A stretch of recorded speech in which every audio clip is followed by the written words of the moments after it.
Okay.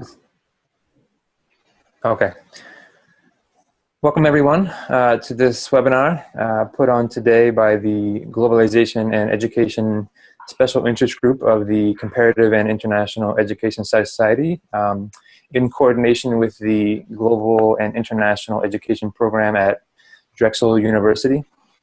We're excited today to bring this webinar to you. It actually builds on a series of conversations that were recently published as podcasts in the Fresh Ed series, which is hosted by the co-chair for this SIG, William Brehm. That podcast series, as many of you may know, is available via SoundCloud and iTunes and a number of other streaming services. More information about that can be found on our website. We're also excited to be putting on this webinar today because it's something we've been planning for a few months, and we think it will be of interest not only to the membership of this SIG, but also more broadly to researchers and scholars thinking about trends in educational privatization around the world. But lastly, because we're trying to build on a series of webinars that were produced in 2012 and 2013, also by this SIG. Those webinars were produced by the Center for Comparative Education at Loyola University, and they have been archived. They can be found both through the website of that center at Loyola University, as well as through the website for this SIG. Now, today's webinar, as I mentioned, will be focusing on theory and method in research on educational privatization around the world. We have three guests today who have been thinking about and looking at this issue for a number of years in their own research. First, we will have Professor Christopher Lubienski from the University of Illinois, and he will be talking about some of his research related to incentivist reforms in the United States and the role that philanthropies play in that.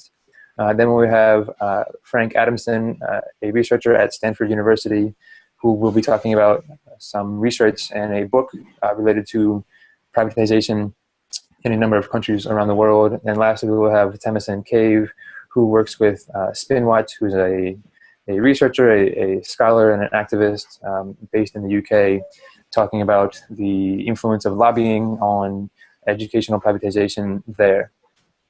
The process, each presenter will speak for about 5 to 7 minutes to give a brief overview of their main findings and their research projects. I will ask one question of the presenters, and then we will have at least one round of questions for them from those of you who are tuning in. With that said, I will turn it over to Chris Lubienski to kick things off. But before I do, for those of us who are tuning in, can you please be sure to mute your microphones? There's a icon in the bottom left corner of your window through which you're viewing this presentation. If you could mute the microphone so that there's as little feedback as possible in the audio. So thank you.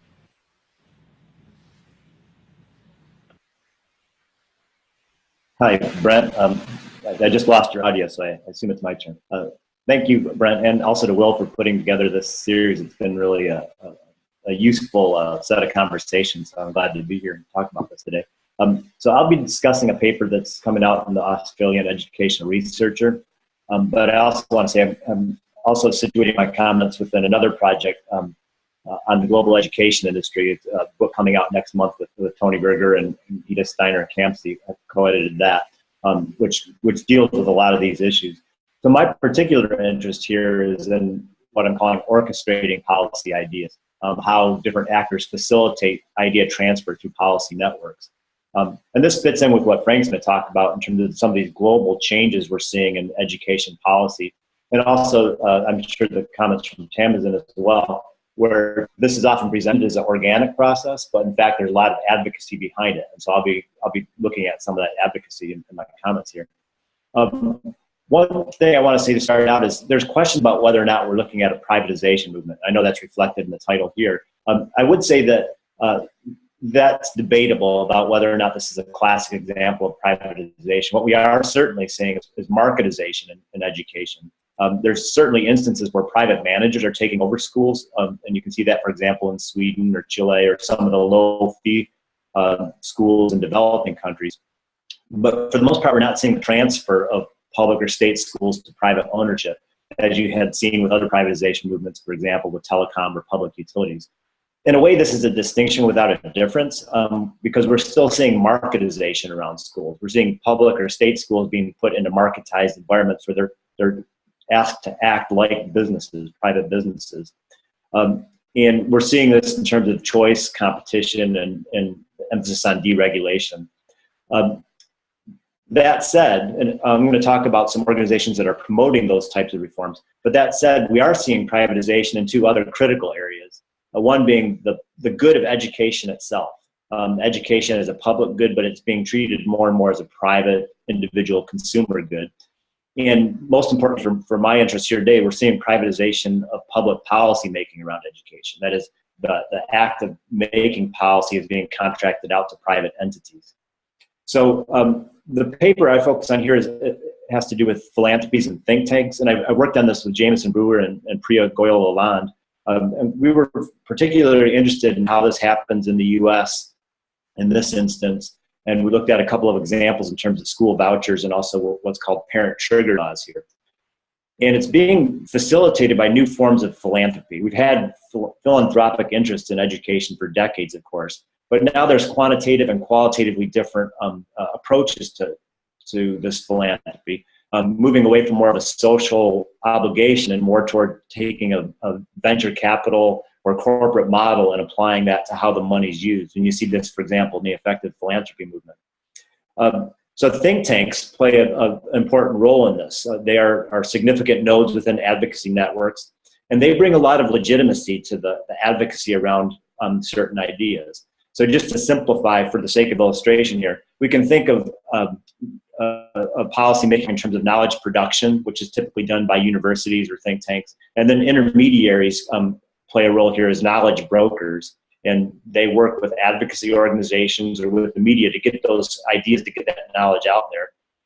Philanthropies have been facilitating that by promoting political support for key allies within this process towards knowledge users, policymakers, thought leaders, and public figures. And I think the philanthropists coming out of the corporate world, they see this as an investment. They don't want to just throw money at a problem. They want to make sure that every step of the process is covered. And in doing this, one key factor we're seeing is that public policy making, which had traditionally been done by democratically elected entities, is being farmed out to private, often nonprofit, but nonetheless private entities that are making policy and setting the guidelines for how that's implemented by other public bodies. These networks are orchestrated or they're shaped by philanthropies, and think tanks serve as the driving force. And this happens in the US on the state level, but also the national level. And I think it's important to note that it's a multi-tiered process. So we looked at this particularly in terms of incentivist policies that incentivize individuals or organizations to pursue particular outcomes. And we, as I mentioned, we focused on parent trigger laws and vouchers. Most people know what school vouchers are. And parent trigger laws are a new wave of laws in the US that allow parents to basically opt their school out of local democratic control and often have it taken over by a private management company, often through charter schools. And think tanks have played a key part in this. I would say that in a sense you would call them thought tanks, because there's usually not a lot of a variety of thinking. It's usually about one idea, and that has to do with promoting market models. But in our findings, they have less to do about producing evidence or new ideas, and instead they're often serving as the chief strategist for moving these ideas forward through the policy-making process. So that kind of sums up what my comments are about, and I think it's a good opportunity to pass it on to, I think, Frank.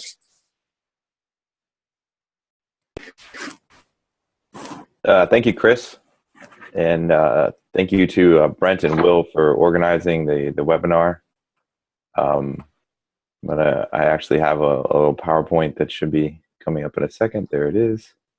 So we have a forthcoming book, should be coming out in March of 2016, edited by myself, my Swedish co-editor Bjorn Ostrand, and Linda Darling Hammond at Stanford.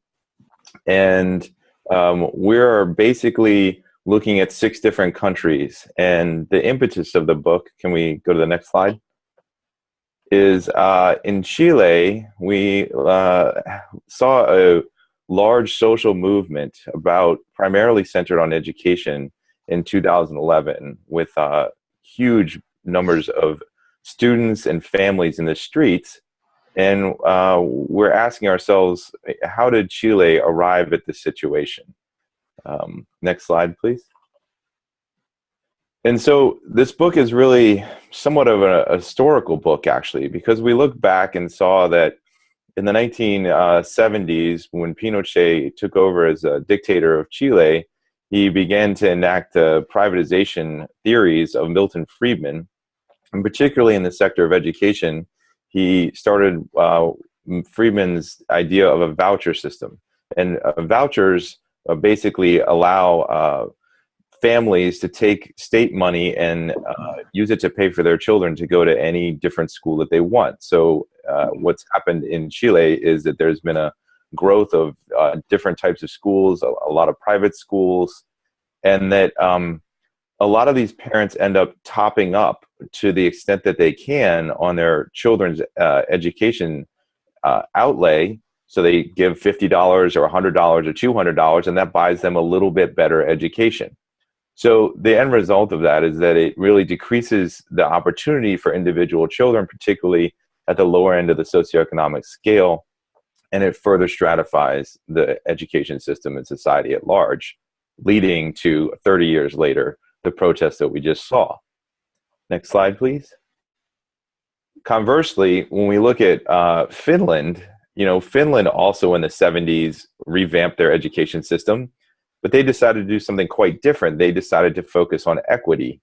And they were reorienting after sort of Soviet era policies, and they decided that they wanted to have a focus on democracy and equity, as Chris was alluding to a bit in his podcast about the democratic nature of education as a public good.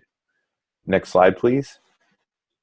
So when we fast forward back to the current reality of what's going on, the world is shocked in 2000 when Finland tops the charts in the international assessments, because they weren't really trying to be this high achieving nation. They were focused on equity, but lo and behold, the results of that system over a generation or two have been quite substantial and quite systemic. They have stayed the test of time. The results are changing a little bit now, but they're still, Finland is performing quite high. So next slide, please. So then we thought, well, we have these 2 countries, Finland and Chile, which are on sort of the end of a spectrum, but how do we get a little closer to examining methodologically what's going on in these countries and comparing them to more like and situations? So we looked at Finland and Sweden actually privatized their system in the 90s. We look at the United States, which has been privatizing in various ways, and the United States is very decentralized, so you can't say something is totally happening in the country as a whole. But there have been pockets of privatization, as Chris just alluded to. And Canada, which has privatized but then reinvested in a public way in the Ontario school system in the early 2000s. And then we have Chile, which is a Latin American privatization movement, and Cuba, which has pursued a public investment policy for quite a long time. Next slide. Just quickly, so when we talk about what's happening, the larger theory of Pasi Sahlberg, who's the author of the Finnish chapter in our book, is this idea of the global education reform movement, which the acronym GERM, which is not that positive. And I think, it's questionable what the GERM actually means, but I'm using it in terms of the GERM, the global education reform movement, these privatization policies that have produced the kind of protests that we saw in Chile, where clearly the public is upset at the current status of education. And so this chart shows that the GERM began in the 80s in Chile. It manifested in different cases in the 90s with the vouchers in the United States. Sweden became marketized, and this goes to Chris's point that privatization is maybe not the right term. There's privatization, there's marketization, but the distinction is without a real difference. It's still a privatization model. And then we have the corporate charter school movement in the United States. Well, in Finland, you have this non-germ approach. And then ironically, the PISA scores in the 2000s gave them a bit of immunity from the business community trying to push the privatization model. Canada resisted the germ because their voucher program was overturned in 2003. They democratically elected a different government structure, and they pursued a whole system reform model that has had positive results. And then Cuba has a bit of a germ protection because they've had sanctions and a command economy that has prevented this germ from entering their national education structure, although it remains to be seen what will happen after the opening of the Cuban economy. Next slide. And what we can see here is there's a lot of numbers here, but I just wanted to point out that in the results do show that Finland is quite high on the top, that Sweden's scores have dropped from 510, which is above the OECD mean, to 478. The Canadian scores have stayed quite high, while the US scores are consistently below the OECD mean. And Chile has increased a little bit, but the 4 OECD countries do display in PISA over time the results of these privatization Republican models. Next slide. And finally, when we look at Latin America, because Cuba doesn't participate in the PISA, you can see very clearly that Latin America is light years ahead of both the average and the whole continent that participates in the Terce and Terce tests, but also significantly ahead of Chile as well. So we can see that these public investment results in the countries are producing higher outcomes. And I think the qualitative findings are that students are doing better, they're happier, they're more productive than the stratified systems that are leading to protests and movements against the profit-making and dilution of the public good of education in the countries that are pursuing privatization models. So with that, I think I'm going to pass it off to Tamasin. Thank you. Unmute myself. Thank you, Frank. I'm going to come from a different perspective in that I don't generally write about education. I write about lobbying. So I work for a group called Spinwatch, which is a small not-for-profit company based in the UK, and we look at the public relations industry and the commercial lobbying industry, mainly in the UK, but sometimes in Brussels as well. And the way that I got into this is that I wrote a book about lobbying, and a chapter in it is a case study looking at lobbying by the education reform industry, mainly in the States and in the UK. And for the past 9 months, I've been continuing that research. So by way of saying I'm not an education expert, but I know a bit about lobbying. And so what we do is we write about how lobbyists work, the tools and tactics that they use. And Chris alluded to this, that it's not something that organically, just magically happens. It's like building a bridge. You know, you build influence with a set of tools, people, money, skills, and that's the way that you get influence. Which is not to say that actually, when it comes to the education reform industry, particularly in the US and the UK, well, I'll talk about it in the context of the UK, there's not a lot of persuading that needs to be done.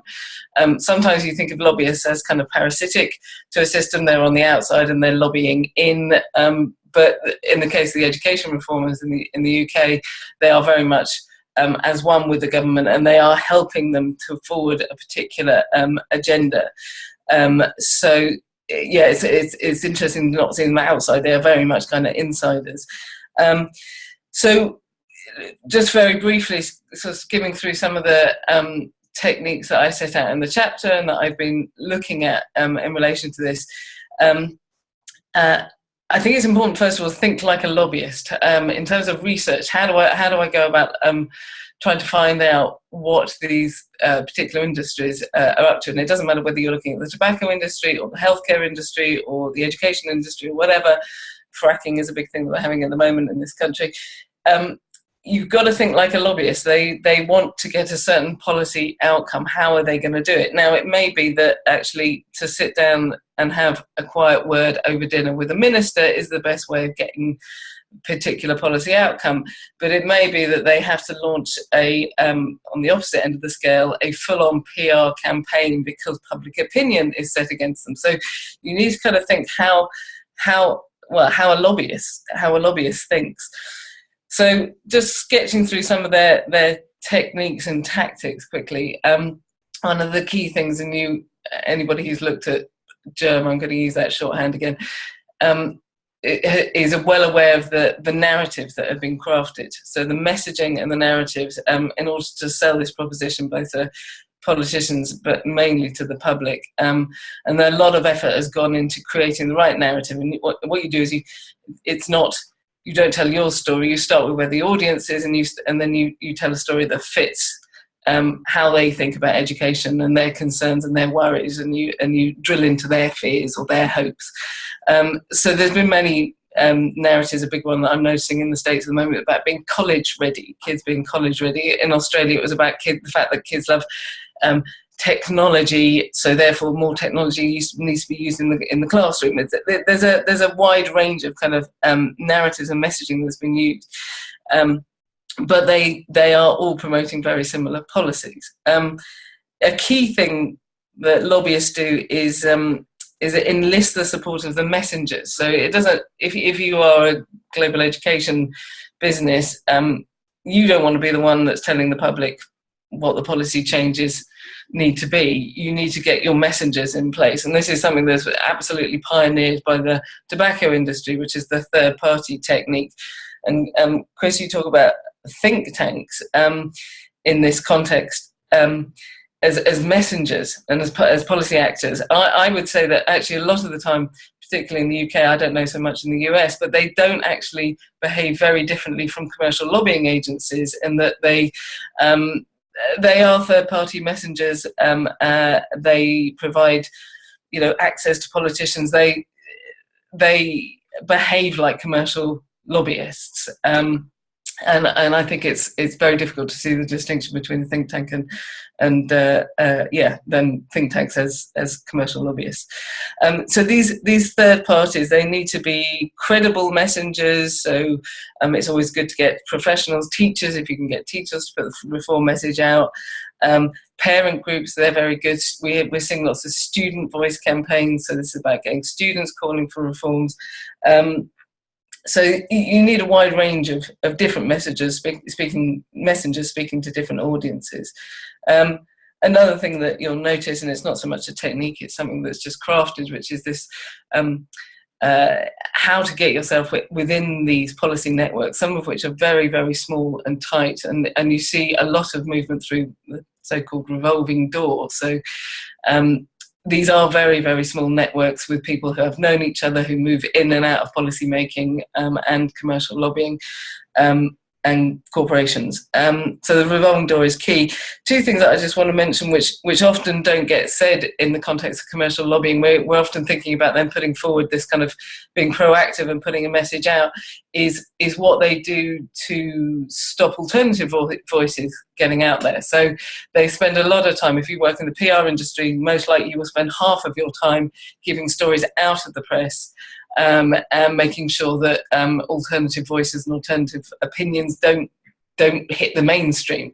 So, and the same goes for opposition groups. So an awful lot of time is expended by lobbyists on dealing with opposition groups. You want to attack their credibility. You want to make them seem like extremists. So there are lots and lots of strategy documents I've seen from commercial lobbyists in various industries where it's a classic divide and conquer strategy. You want to get the ones that you can't deal with, the ones that you're never going to be able to persuade, those opposition groups that are unpersuadable. You want to isolate them and make them seem like extreme fringe participants that don't need to be listened to. And then the more moderate NGOs and campaign groups, you want to start a dialogue, hopefully a constant dialogue with them that never leads anywhere, and basically persuade them into taking a more moderate position. But crucially, you want to divide your opposition groups. So yeah, I think those two things, keeping stories out of the press and attacking opposition groups, are both important to remember in the context of the education reform movement. Certainly, just I'll finish on this. It's been notable here in the UK that we've had very similar reforms happen to our health service as are happening in education. So equally radical reforms. But whereas what was happening to our National Health Service was a topic of massive public debate, and the government expended a lot of political capital on it. They were incredibly unpopular, people on the streets, column inches in the papers. There was a raging debate, so much so that they had to pause the legislation. In education, it's been the entirely opposite thing. There has been very, very little debate, apart from very well-crafted debates about changes, minor changes to our history curriculum, which may be important, but they are not the central issue. And so there has been a very, very carefully managed reform process in the UK, which I think is important to unpick. And I suspect we see it elsewhere around the world, that kind of very, very close, tight management. And I'll finish there. Thank you. I want to thank each of the three presenters for their succinct but also very interesting opening comments. I just had one question that I wanted to throw out there. The viewers today and the viewers who will be watching the archive, many of us are engaged in research ourselves around trends in educational privatization. And so along with that comes challenges around theory and method. And so I was wondering if each of you could comment briefly on whether you're doing comparative case studies in Frank's case, or researching lobbyist networks or philanthropist organizations. What maybe theoretical tools did you grab for? Maybe there are relevant theories or frameworks that you could mention that our readers could follow up on and look into if relevant for them, or if you could mention perhaps some of the challenges associated with engaging in these kinds of research, particularly because I think when we read published research, some of the more difficult aspects may not be highlighted in kind of the technical language of methods sections in published research. So I just wanted to throw that out there before we open it up for a round of questions from the viewers. So thank you. Let's kick off. Shall I start? Sure. Of course, it's a very big topic, theory and method. But whatever comments come to mind as being the most kind of salient for today would be appreciated. I think maybe one of the academics should start. I'm going to mute myself. I'll go ahead and jump in. So in the case of writing the book, one big challenge is how do you know what's going on in these different countries? And one of the ways that we dealt with it was to, in all the cases but Cuba, get a person from a particular country to write the case study. So they applied a lot of different research perspectives within their own chapters. We have a very heavily empirical chapter on Cuba from Martin Carnoy, and we have a lot more sort of qualitative work on Sweden and a lot of policy description in Canada and the United States. And I think when you're telling these large stories about what's happened over time in a country, which is very important to understand the trajectory, it is important to bring in as much evidence as possible while also maintaining a narrative thread. So it's not, we didn't do primary research in this particular case, but each author brought to bear their own research and expertise. And I will say, in the case of the United States chapter, in which I'm a co-author, I did a lot of research in the last couple of years on New Orleans, and we just published a report there. And that was sort of a microcosm of the difficulties that are being faced in other places in terms of access to information. The state of Louisiana was not very forthcoming with data about what was happening in either the state or the local level of New Orleans. And that is a huge transparency problem in terms of the public knowing what the effects of these reforms are.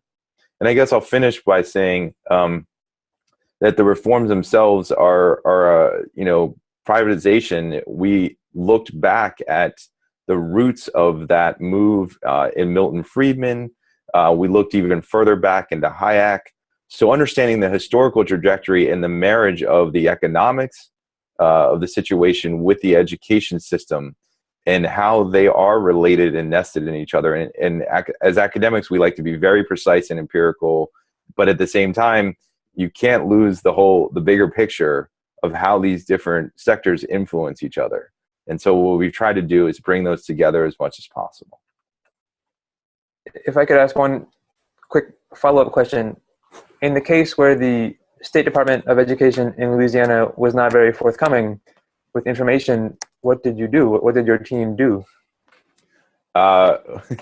We submitted multiple requests. We FOIA'd information. There is actually a lawsuit by another organization that's doing research was ongoing for years, and that was decided for receiving the information. And you have to also remember that after Katrina, New Orleans is sort of a special situation because there were incredible holes in data, but I do think that all of the data was not shared with the different organizations equally. And this does go back to the politics in play, because certain organizations did receive those data and have been able to publish more thoroughly, and their results are not necessarily even verifiable. And the peer review process is critical for us to be making local and certainly national decisions about whether we're going to pursue an entire charter system has been constructed in New Orleans that's now being called a portfolio district or portfolio model, even ramped up at the state level. Thanks. Chris, would you like to go next? Yeah, and that's actually a great segue. This paper I'm discussing here is kind of an offshoot from a larger project I've been working on with Liz DeBray at Georgia and Janelle Scott at Berkeley. And we've been looking at these policy networks, including in New Orleans. So I would really echo a lot of what Frank just said. And it actually fits in quite nicely with my thesis here, is that this privatization of policymaking. And what we saw in New Orleans is, the people that were really promoting this all charter school model also had a kind of a proprietary sense towards the data as well. They wanted to make sure that their agenda was being shepherded through the policymaking process, and partly that means protecting who gets access to that data, to those data, and who doesn't. This particular paper, it's part of a mixed methods project. So we've been doing hundreds of interviews with policymakers and advocacy groups. And we've been using network analysis approaches. So a good example would be bibliometrics, if you're not familiar with that, where you can kind of map the networks and see how ideas go through these networks. So in this particular case, around the examples I discussed earlier, it would be things like looking at websites, tax forms that are available, annual reports to see which groups are funding other ones. And then based on that, we really wanted to theorize the roles of different actors within those networks. So that's pretty much it. Thanks. A few things to add to that. In that it comes back to my point about thinking like a lobbyist. I spend a lot of my time hanging out with lobbyists and reading what lobbyists read. I don't really read what NGOs write. I read investor magazines and hang out at conferences with the education reformers, which I think is useful. I just add to it that again, it's this, and using my experience of the UK, when we looked at, because I spent 2 years looking at the reforms that were happening in the NHS and the role of the private sector actors within that, those reforms.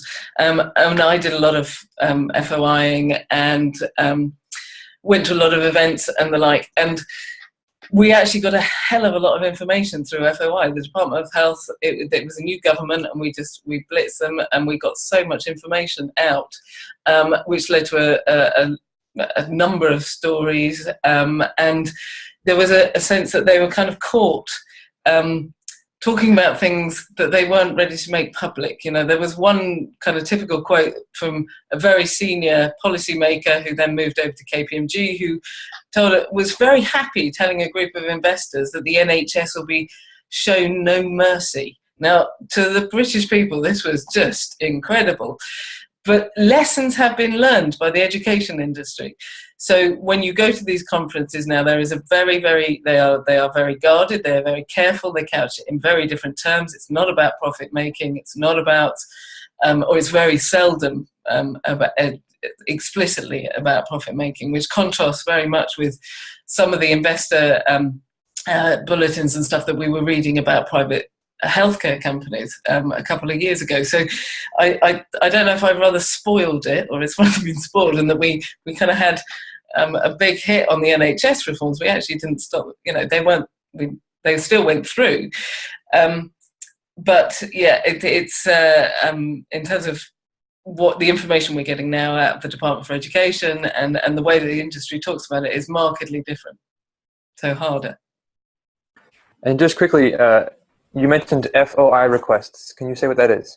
Oh, freedom of information requests, freedom of information, which actually, unfortunately, in the UK, we're having a review of our freedom of information law, which means a scaling back of it, which is a very worrying trend. Okay, thanks. Now, I see we have a number of people tuning in.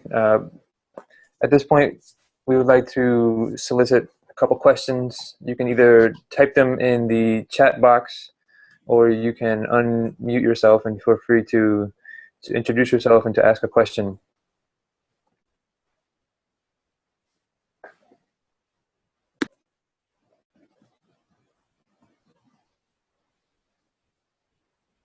And then we will wait a second, as folks might be trying to figure out the technology.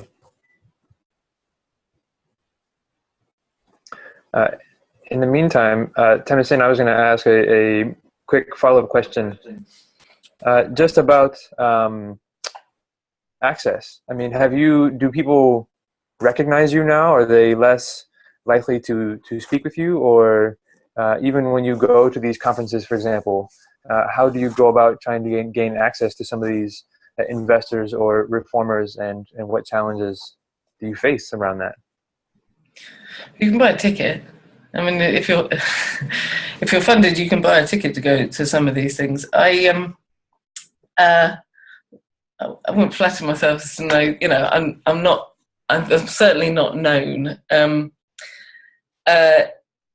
If you take it outside of me and about my research, this isn't about me. But if you look at some of the work that's been done, and some of which we've done, on how other industries have dealt with opposition groups, and that includes, I suppose, I'd be a citizen blogger, which are an enormous annoyance to corporations.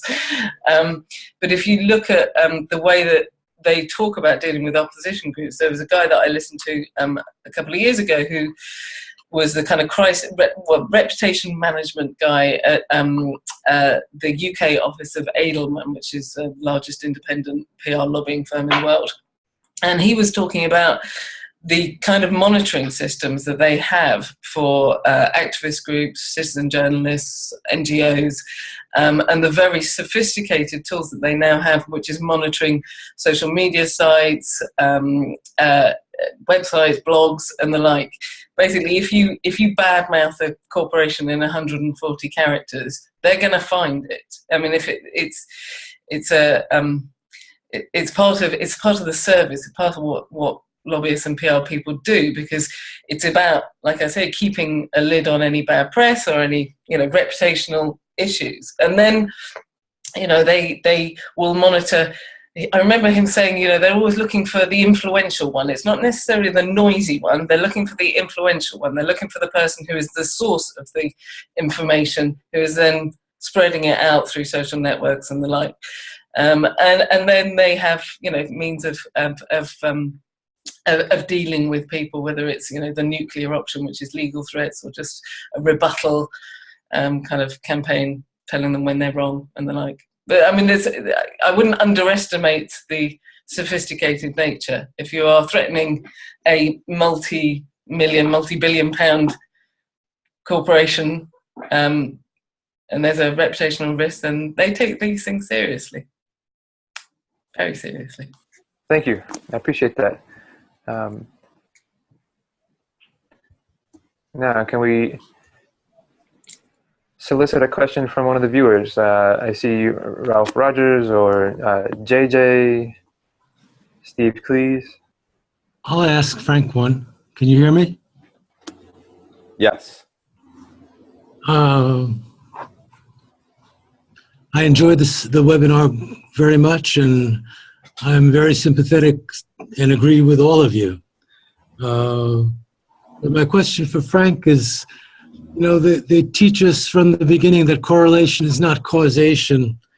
And I've criticized the bank and GP for doing similar things to what I thought you might be doing in the book, is equating correlation with causation. So there's a lot of differences between the privatization countries and the ones that are not germ specific other than privatization.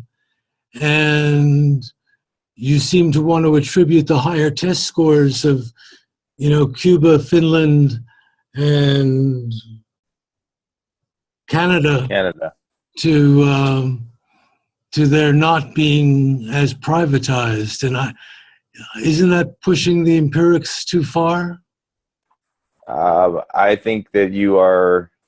It's a point well taken, and I don't necessarily have a way to do a 40-year randomized field trial of Chile and not Chile.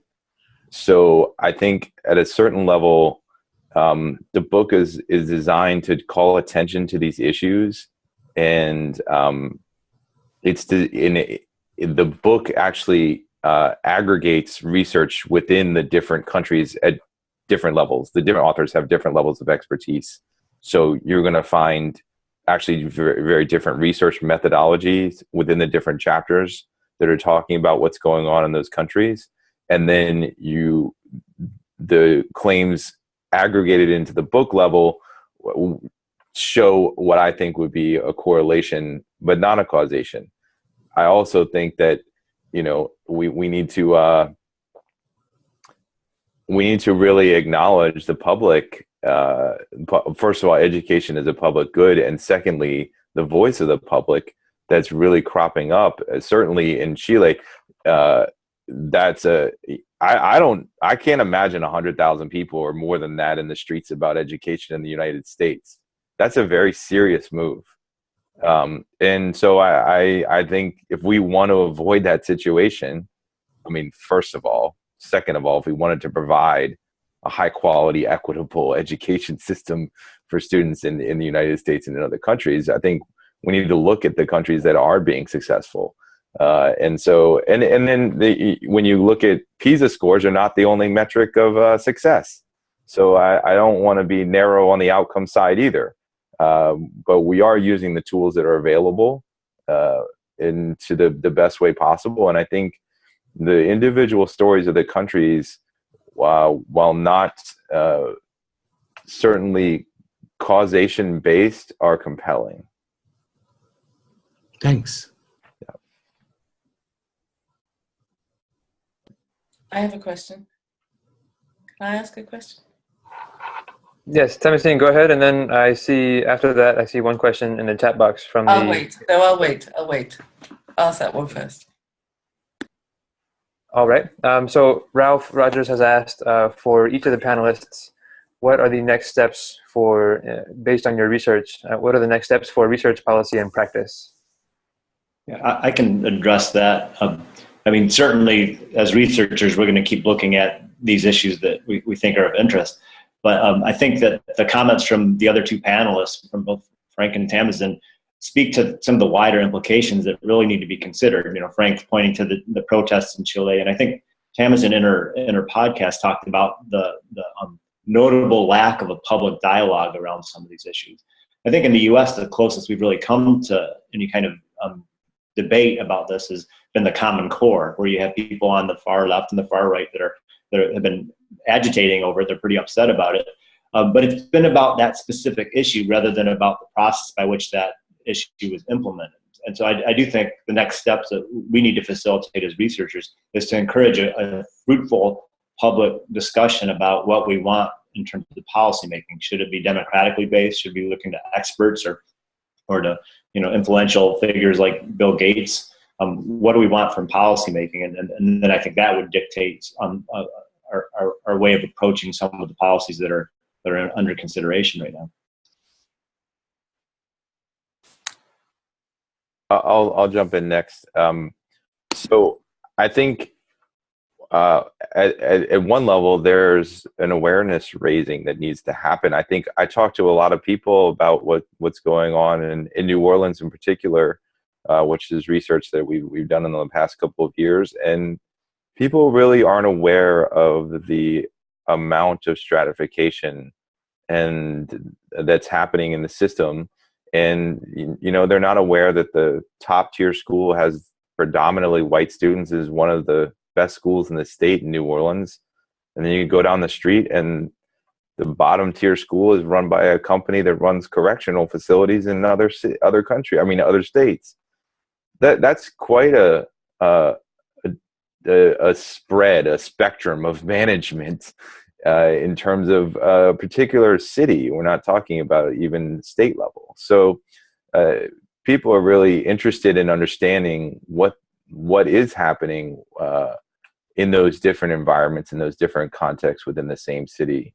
And particularly when it's being proposed as a model to be increased in a lot of different states. And I will say also, methodologically, those findings we did do a lot of research on for Steve, and you can't say anything is causal because we didn't do an RCT, but we did a lot of talking to a lot of people, and we used the data that we did have available. And of course, the data were not readily made available to everybody. So there is that issue, and that kind of goes back to Tamasin's point about who's controlling the access, how are the political actors involved, whose interests are being served in which case, and that for me again circles back to the need for awareness raising, because I think we need to have this conversation that Chris alluded to. And I think if I could jump in here, I think an interesting connection. We started the conversation about next steps and public awareness and democratic involvement and what do we want from our policy making processes, but at the same time, thinking back to your research on your report with Credo for New Orleans and Chris's podcast where he talks about not grassroots but grass tops activity where folks from outside the community come in and recruit signatures for new charter schools. There's this issue of public interest and public awareness, but as you found in New Orleans, Frank, people will defend oftentimes failing charter schools or charter schools that are not performing as well as other schools. And so I think it's also an issue to look more into, and I'm not sure that I have an answer, but I would welcome any comments the three of you might have on what do you do when on the one hand you want public involvement and public interest, but what if the public, what if you as a researcher or as a public policymaker believes that the public doesn't know better? Yeah. I'm going to just jump in here real quick. Sorry. On the New Orleans piece, the whole premise of the book is that we found that public investment actually does help these countries. And what I think is going on in New Orleans is that they're not. They've taken a model that has not worked over the last 10 years, and people have seen in the United States that there is a dramatic need in urban areas in the United States for improvement. And I think the implication of the book is that this model hasn't worked in the last 10 years. The public investment model, public decision-making, a democratic approach to education has worked in other countries. And it really honestly hasn't been tried in urban America writ large. And so that is an implication, I would say, about the book. Yeah, and if I could jump in, I would really love to hear Tamasin's response to the question, because I think as researchers, there's certain things we can do, like setting up the juxtapositions that Frank's talking about. You know, we can focus some analytical skills on certain issues we think are understudied, for example. But then these go through these long academic peer review processes, and you know, we're not engaged in the Twitter conversation that's happening, you know, in real time. So I'm curious about what Tamasin would say as far as how is her work as far as shining a light on how is that going to have what are the long-term implications of that type of work? I'd be really curious to hear what she has to say. Yeah, I work really differently in that I don't. I'm being a non-academic. I don't publish, and except for through the press occasionally, or you know, that's the aim, is to engage journalists in this conversation, and you know, it's not rocket science. What they want is something new. They want news. They need new narratives. They need new things to get excited about. And I mean, one of the problems is that, I mean, we have a new education bill going through at the moment, which is, I think, akin to No Child Left Behind. And you know, if you're failing, you're going to be forced academization, whatever. And there's actually nothing in the press about it. There's very, very little debate about it, and it's partly because it's been going on for the last couple, you know, I mean, for since Blair. So it's very difficult. One of the things, and this relates to the question that I wanted to ask, which is one of the things that fascinates me at the moment, is the whole technology side of things. And this is new. This is the entry of new players into education. And if you listen to some of the more extreme voices, the sort of, I don't know, not quite the Cato Institute, but that, you know, that if you listen to some of them, they see technology very much as a way of, if technology seeps into schools, you can get rid of the blob. It's a way of usurping kind of teacher control of education, and a means of privatization.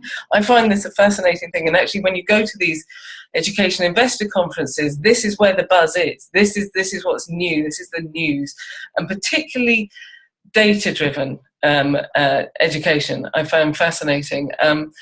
And it's not like I've done a lot of research on it, but I'm fascinated by the fact that there isn't any conversation about education data in the context of, for example, TTIP, the Transatlantic Trade and Investment Partnership. I mean, we're having a conversation about the NHS database in this country, but not education data, and which is interesting because, according to somebody in the States, we have a very gutsy approach to data liberalization, which is, we don't give a shit, just give it to anybody. You know, so I think these are all new conversations that journalists are going to get excited about, and you can talk about the schools market in this context. You can talk about accountability and testing in the context of data-driven education and things. So you can bring in other sort of slightly older conversations, but within a slightly new framing. So I think it's about this newness. If I can follow up on that, that's really encouraging to hear, and it's so comforting to know that people like you are doing work that's just so critical and you know, in tandem with what researchers are doing. Yeah. I would say that the idea was brought up earlier as far as grass tops advocacy and grassroots, and another concept that we point to in the paper is the idea of pesticides, and I think of that in terms of what Tamasin said as far as a lot of the efforts of lobbyists are to kind of suppress any kind of alternative voices. And we're definitely seeing that in the research around advocacy in the US. And Frank mentions that happening to some extent in New Orleans, who gets access to the data, for example. So that really points to, I think, some responsibility for researchers is to resist that kind of effort to apply pesticides to any kind of opposition or alternative voices that are resisting that the reform agendas.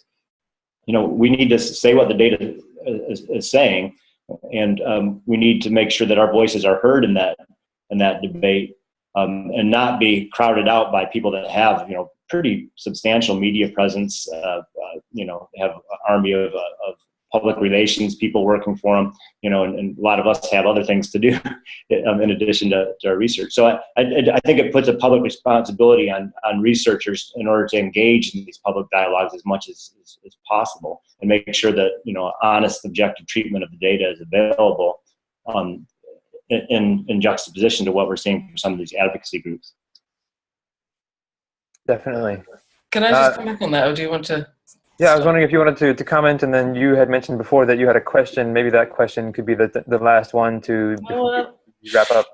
I suppose my question was to what extent are they aware of people looking at this kind of the whole data agenda, and I suppose the involvement of some very large technology players in schools, and to what extent that is a concern. So that was kind of my broad question. But related to that is, you're talking about grass tops. We call them astroturf, fake grassroots, whatever groups.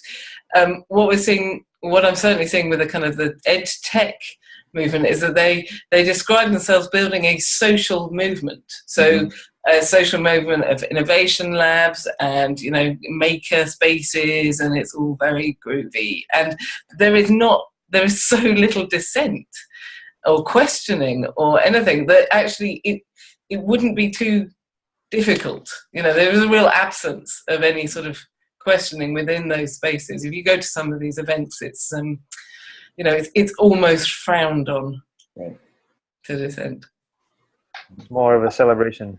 I'll jump in with a comment on that, and then a quick question that leads into that.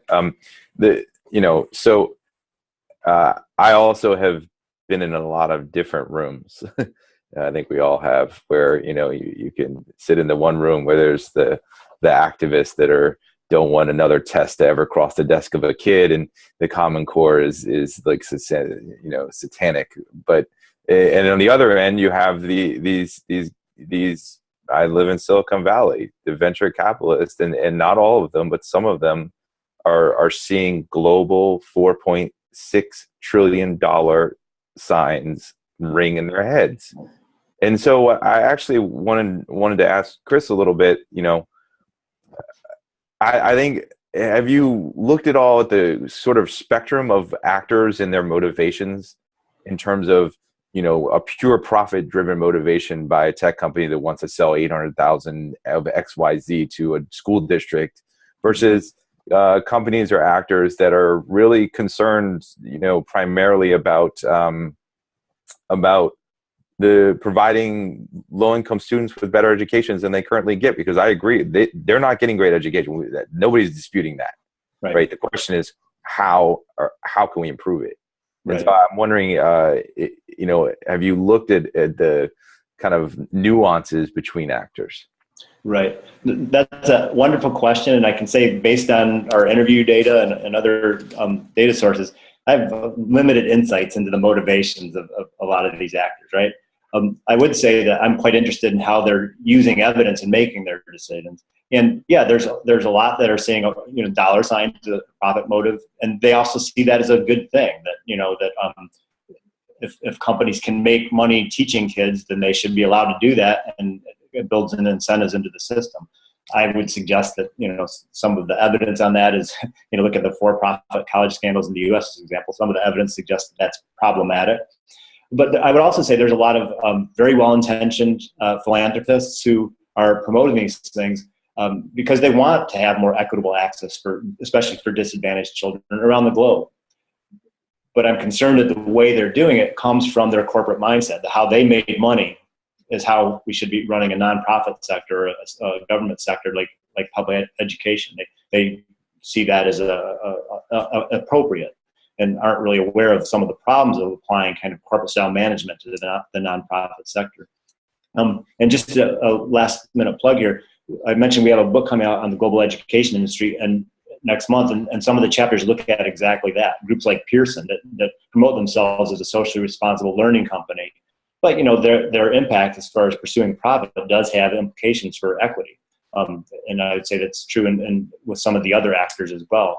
That again, they may be well intentioned, but they have a very narrow perspective about how these things should be done that doesn't take into account the fact that there are sometimes detrimental impacts from these types of corporate management techniques applied to education. I think now might be a good time to wrap up. I'm very happy not only that we were able to have you three with us here today, but also that we were able to generate some discussion with the viewers, but also across the three presentations. I just also want to thank you for participating in the podcasts that led up to this. I want to announce for you all, but also for those who are listening now and might be listening later, that that podcast series will continue. Fresh Ed. There's a new podcast uploaded yesterday with Tavis Jules on the Caribbean educational policy space. So please tune in and stay tuned. We hope to be announcing in the coming months that there will be another webinar in the spring semester. So again, I just want to thank Frank, Tamasin, and Chris for their time. Very interesting research and discussion here today. So thank you again. Thank you. And with that, we can go ahead and wrap up and stop the recording. See you later. Thanks.